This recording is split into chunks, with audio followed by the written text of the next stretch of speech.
Welcome to the B.F. Anderson Technical Report for November the 14th. You know, Gerald Loeb says in one of his books, he says, and by the way, he's my favorite financial writer. He very good books. He says, you know, the safest investments are the ones that go up and continue to go up. Those are your safest investments. And so that's what trend is all about. Trend is very simple. What you're looking for is a low and a higher low and a higher high and a higher low, higher high. You want an uptrend is what you want. That is your safest place to be. So we're going to get right into the charts here. Nasdaq looks really good. Recently hit an all-time new high. Nice solid uptrend. Moving averages have turned up. Everything looks good there. On the weekly, we're seeing the same kind of pattern here. We're seeing the 35-week moving average in a very solid uptrend. Nasdaq on a weekly basis is hitting new highs. Last week, volume was above average, and the index is broken out. Looks good. All right, now back to our new indicator that we just added a couple of weeks ago. What we're looking at, we're trying to determine what is the trend for growth stocks, because if you just use your common sense a little bit, if growth stocks are doing well, it means the economy's doing well. Things are growing. Whereas if the value stocks start to dominate, it's telling you that the market is discounting uncertainty, that people would rather own toothpaste stocks than technology stocks simply because they appear to be safer. Now, again, let's go back and kind of look at what happened back in 2016, which was the beginning of a growth stock cycle that went from, the beginning of, really June of 16 is where we got the buy signal, and then it peaked in June of 18. So it went for about 2 years. Now, a true blue growth stock cycle can go 3 to 5 years. We just haven't had that since 09. I mean, back here you can see in 13 it was pretty much just a 1 year cycle. Then uncertainty, and then bottom, and then takes off. So where are we right now? Basically this, the growth stocks peaked in June of 18, bottomed in December of 18, and has pretty much stabilized in this range here. Now the rule is that we want to see that this is a ratio now. This is a ratio of the Nasdaq compared to the consumer staples, so growth versus value, hot versus cold. Anyway, you can see that it's stabilized. It's made basically a triple bottom here, low here, low here, low here. Now the ratio has turned up, and the rule is we get the buy signal once the lower moving average turns up, which is a 10-week moving average. So if you go back here and look at what happened in the past, you had a bottom, double bottom, triple bottom, turns up, moving average turns up, then it crosses, and we have a really nice cycle there. Now here I have the XLK versus the XLP. This is another ratio. The XLK is technology, the XLP is consumer staples, and you can see here we had the same peak around June of 18, the low in December of 18. Now we've come up to that resistance, pulled back, resistance, now we're breaking through. So I kind of am of the opinion that growth stocks are going to start to outperform again. Hopefully that's the case. Advanced decline line continues in an uptrend, a little bit of softness here in the last couple of days. However, it continues to be in an uptrend. The number of new lows on the New York Stock Exchange, yesterday we had 59. We're getting a little high above that 40 area, which is not good, but it's not like we're getting dramatic jumps in the number of new lows. Now the long-term indicator is really looking fantastic. This is the S&P 500. What I've got here is a monthly graph. This is the monthly chart. And I've got a 10-month moving average and a 20-month moving average. The rule here is death cross, more than likely a bear market type of situation, but we do not have a death cross. We are on a golden cross, and in fact the moving averages are starting to widen out. We're getting more white space in here. That's very positive. Global Dow, the global stocks are starting to move. They broke out of a pretty much a trading range right here around 3,100. We're up to 3,142. A breakout above 3,200 would be very positive. Value line geometric, again, this is a broadly based index of 1,700 stocks, equally weighted. Now you can see here that back here at the beginning, or really around summer, we were at the same levels that we were at back in 2014, 2015. But what acts as resistance, because you can see that the index had a lot of trouble getting through this area here, what acts as resistance can now become support, and that's exactly what's happening. In fact, we're making low, higher low, and higher low. Now we need to see some higher highs. This index has not hit a new high like the other market cap weighted indexes. Sentiment is somewhat neutral. However, we're getting a little bit of greed in there. You can see by the latest survey, we're at a 16.4 reading. And also down here, I've got the put-call ratio, which is kind of entered into a little bit of a greed area. So, the sentiment numbers are not as good as they could be. That's really the only negative I can find right now. Now, I did want to point out interest rates have kind of started to move up again. As you know, we went from a very high interest rate down to an incredibly low interest rate. You have to realize that during the Great Depression of 1929, interest rates really got down to about 2%, which would be right here. We got down to about 1.2, 1.3% on the 10-year Treasury note.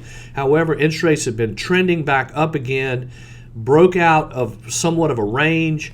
I would say that that's somewhat of a positive, because it's basically saying that loan demand is picking up and therefore the economy is doing well. Now, I wanted to take a minute here and mention Amazon. Amazon stock, now this is the actual, down here at the bottom, this is the actual stock price. You can see here, just like most growth stocks, pretty much peaked in the summer and has been in a downtrend ever since, and basically going nowhere. Now this is a ratio, again another ratio showing you growth stocks versus consumer staples. You can see the downtrend here. The big stocks like Amazon, you have to realize now that Amazon is a leading growth stock of the prior cycle. Now, are we seeing a change in leadership? We might be. Also, you have to think about this too. This is a company that when it went public in 1997, it went public at $600 million market cap, and today the market cap is approaching $1 trillion. So, when we first discovered Amazon back in 97, they were selling books, and I don't know if you've ever noticed the logo on Amazon, but they've got an Amazon written with like an arrow at the bottom where it goes A to Z. Well, that's what they've done. They are now A to Z. They sell everything. Now, the other thing, too, that we need to be aware of is the small cap stocks and the mid cap stocks are starting to show some life here. Now, you can see here that the small cap stocks, they peaked back in the summer, just like the growth stocks, came down, bear market here in December, that bottomed in December, reversed up, but then just barely reversed up, and then has done nothing but move sideways. But in the most recent period, we're starting to see a breakout here. Now, Gerald Loeb talks about this in his book. He says, check the number of outstanding shares. It tells you how big the company is to begin with, whether it is too small that its survival is doubtful, or so big that further high percentage growth requires enormous total dollar gains. Too large capitalization is a market drag. In other words, companies become so big sometimes that they just can't grow anymore. It's like pushing on a string. So I have a rule of thumb down here. The rule of thumb on capitalization. Do you believe that the capitalization size can double in value over a reasonable period of time? So in other words, when you look at a company and you say, okay, Apple is now $1 trillion company, what are the chances of it becoming worth $2 trillion? Well, it's never happened. Whereas if you find a company that's market capitalization of, say, $5 billion, what are the chances of it becoming worth $10 billion? Well, it happens all the time. So another way to look at this also is simply to say, look at volume as a guide, which is you multiply your 50-day average volume by price. And so you want to find companies that are trading $50 million a day in trading volume that's a good size. That's an institutional grade size. Because what you have to realize here, what we want to do is we want to find a small company that can become big. Well, the only way it's going to become big is that if you start attracting buyers. Well, once you realize that 80 to 90% of the volume on the exchanges is institutional buying, they're not inclined to invest in a company that trades less than $50 million a day because there's too much liquidity risk. Now, here's a graph here of the S&P 400, which is the mid-cap stocks. Again, not making a new high, did get caught up in the drop back in December, and then came up and moved sideways, just like the small caps. But we're starting to see some improvement here. Now you can see here at the bottom, I've got the S&P. It's at an all-time new high, but the small caps and the mid caps aren't, and that's going to change, or it needs to change. Now, I did want to go back, and again, I apologize for the size of the graph here. This is the historic graph on the S&P 500. And I want to just remind everybody of what's going on here versus who's going to be elected president of the United States, because I really think that a lot of people are confused about that.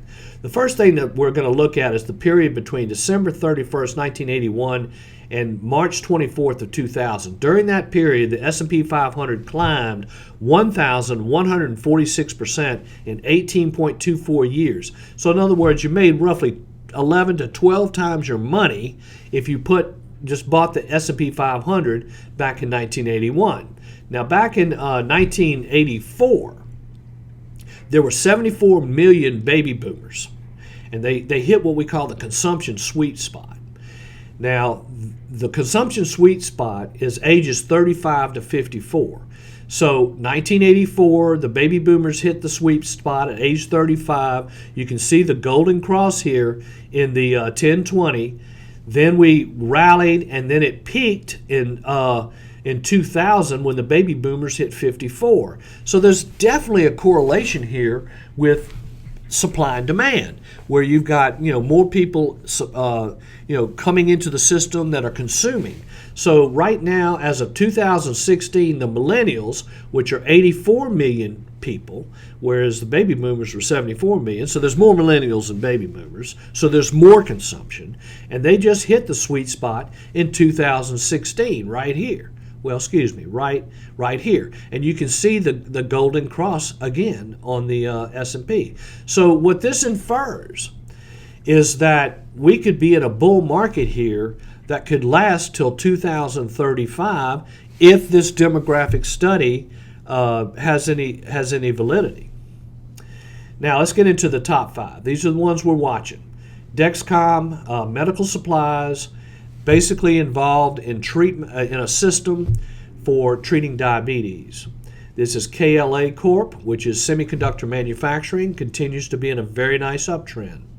This is Leg Et and Platt, which is furnishings. So again, the home building group, so forth, low interest rates. This is a stock we own called Qorvo. They make semiconductor chips that are involved in the 5G network. So in other words, they make very high-speed semiconductor chips that are radio frequency. That's their primary technology, is radio frequency.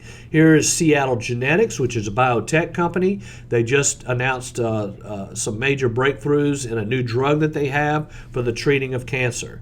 So what I'm saying here is we are in a bull market.